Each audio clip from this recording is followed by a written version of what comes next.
everybody. Welcome to another episode of Erica Schmerka Reality Recaps. Today we're going to be talking about 90 Day Fiancé, Happily Ever After, Season 6, Episode 9. If you haven't done so already, please make sure to like and subscribe to my new YouTube channel, and also go ahead and hit that notification bell so you'll be notified about all videos that I post. Let's get started. So it looks like we're back in Squim after last week's big finale there. It looks like we're back in Squim now after last week's big, display of Natalie hating Trish and running off without saying goodbye. It looked like this time she and Mike were really going to be done for good. However, this episode opens with Natalie and Mike sitting at the kitchen table playing with a rat. A rat.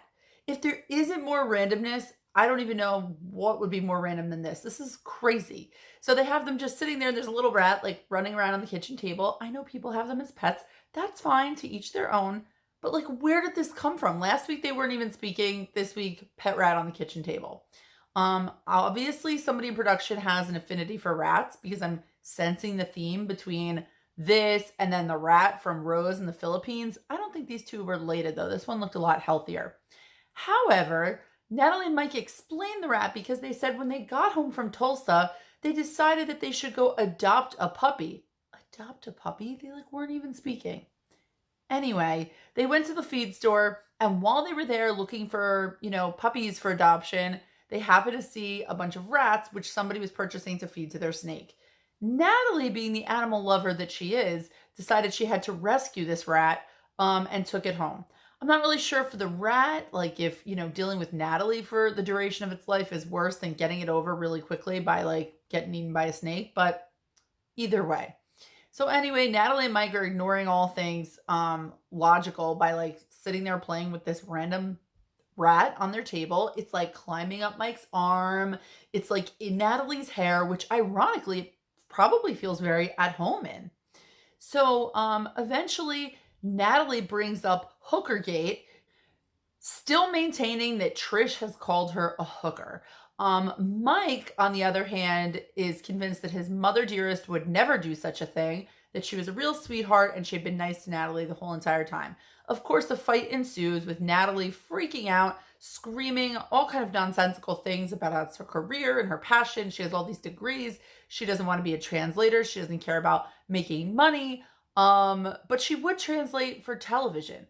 And my question is, if she's this bad at communication, should she become a translator? I don't really think so. She can't even talk to her own husband.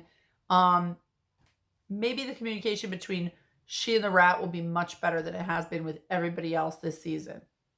Kalani and Asuelu are still enjoying their little couples retreat in the cabin. Kalani looked exhausted because she had to hightail it back down the hill to the cabin with her mother and the boys so that she could breastfeed all night long before she had to come back and breastfeed Asuelu for the rest of the day for their sexy romp time or whatever it is that they're doing. Asuelu described in detail, but it kind of sounded like a Little Richard song, all of their sexy activity. He's like, and then we wap ba doo ba ba wap ba boom. It's what the hell is he ever talking about? Anyway, he had a little surprise planned. Okay, production did, but it still counts. So they took a little Jeep tour up the canyon, up the little rocky path to get to this plateau where they can look at this beautiful view and have a picnic. So they sat down and they're enjoying each other's company. And then Kalani had to go and ruin it by opening up and being honest to tell Asuelu about going to see the divorce lawyer behind his back. Instead of freaking out like he previously would have done, Asuelu kind of, used their little code word, Afi, and he walked away with his little pouty face. He had to take a minute, but when he came back, they were able to hug it out and kind of feel stronger than ever and feel like they wanted to start things on a clean slate. And to symbolize that, they each picked up a rock and chucked it into the desert somewhere, pretending that they were throwing away their past sins of their relationship. I don't know. Anyway, I hope nobody gets a UTI from this weekend. That's all I have to say. Tiffany was loading up all of her stuff and getting ready to head to South Africa to see Ronald, my boy, with her two kids, Daniel and baby Carly. So she took that long journey all the way over there. And meanwhile, while they were heading over, Ronald back in South Africa decided to better prepare his apartment for his family because he wants them to stay whether they like it or not. So, of course, the whether they like it or not included building some kind of jail like structure inside of his apartment. If that wasn't bad enough, he painted the whole jail like structure a like burn your retinas out blue color just to like up the anxiety factor. I think I've seen this Lifetime movie before. It's called Not Without My Boy, and it starred Sally Field, but she's going to have to put on an off the shoulder top to portray Tiffany in this role. Anyway, so Tiffany arrives. She goes in the bathroom and does a Darcy-esque freshening up, putting on a brand new off the shoulder top and headed out. They had a nice reunion. Daniel was so excited to see Ronald at the airport. They all went back to Ronald's apartment to check out his handiwork and admired the blue room, the blue panic room, if you will, where they will probably be spending the rest of their lives unless, a neighbor nearby hears their cries through a vent. I've seen how this goes. Daniel even remarked that, it smelled very strongly in there. Not sure if it was paint or chloroform. I don't know. Tiffany should probably just say thank you very much and slowly back out of the room and hightail it out of South Africa because things are about to get weird. Yara had to go over to Miss Gwen's house because there was a hurricane in New Orleans and she didn't want her to be alone with baby Mila for her very first hurricane. The hurricane luckily was fine. Everybody was fine. And right afterwards, Yara felt comfortable enough to return back to her apartment by herself with the baby, even though Gwen tried her best to convince her to stay put. I don't know who turns down like home cooking and help with, your child. Who turns that down? Yara. Personally, I think maybe it's because, if Jovi thinks she's home all alone, she'll probably score some better sympathy presents for like his guilt of leaving his wife and child. But who's to say? So anyway, not 5 minutes later, Yara's back at Gwen's house because she actually contracted COVID. Luckily, she seemed to be okay. She had a really bad headache, but was pretty mild all in all. And baby Mila was fine. She didn't contract it either. But it did go to show her, for all the tood she gave Mother Gwen, she ended up right back there. And she was so lucky she took her back.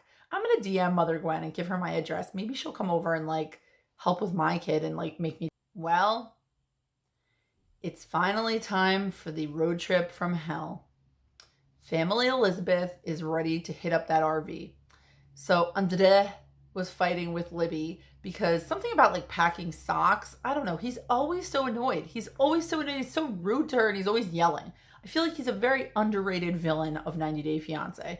Andre was like, oh, Libby, you get socks along the way. It's stupid. I just think about my thoughts. So anyway, he's yelling at her. They put their stuff in the car. Baby Eleanor was just ready to take the wheel and probably just like drive the bus into the distance. But no. Today was the one with the commercial driver's license. So he was the one qualified to drive the RV. And at least he's qualified to do something. So they picked up the rest of the Funky Bunch and they all headed in, of course, complaining from the minute they stepped foot on this RV about the lack of space for both them and their luggage. So Andre had Chuck riding shotgun as part of his master plan to manipulate Chuck into becoming his business partner, kind of leaving the rest of the family Elizabeth in the dust. Becky was sitting up front, kind of close by, monitoring the whole conversation because she knew Andre was up to no good.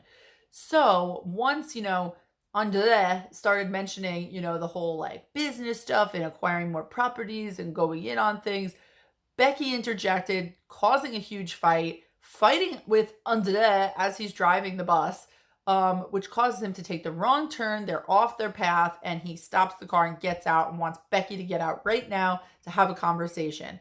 Chuck's hair was flapping in the breeze. Libby was yelling out the window, and I guess we'll have to wait till next week to see more of this ridiculousness.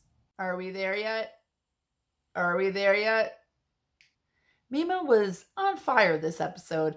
She was trying to stick to her new healthy lifestyle by making a little green smoothie like she did back in LA with her grids. So she had them taste test it and they decided it needed a little grape jelly, which was just the trick to get Angela to drink it. However, she then sat and had a little conversation with Skyla about her frustration with Michael since her surgeries. He's just been like MIA. He really hasn't been paying attention to her, hasn't been calling, hasn't been picking up her phone calls.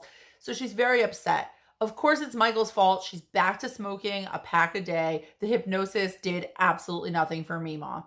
So she decides that she thinks Michael's up to no good. So she's going to go have a tracker put on his phone, and probably Googled like guy who can help find my no good husband who is getting the BJ for real tracker for phone. She probably did Google that. And she found this guy. She went to what looked like a house, but I guess it was his business, and asked this nice man, unsuspecting man, to please put a tracker on her husband's phone. Of course, he informed her that he legally can't do that.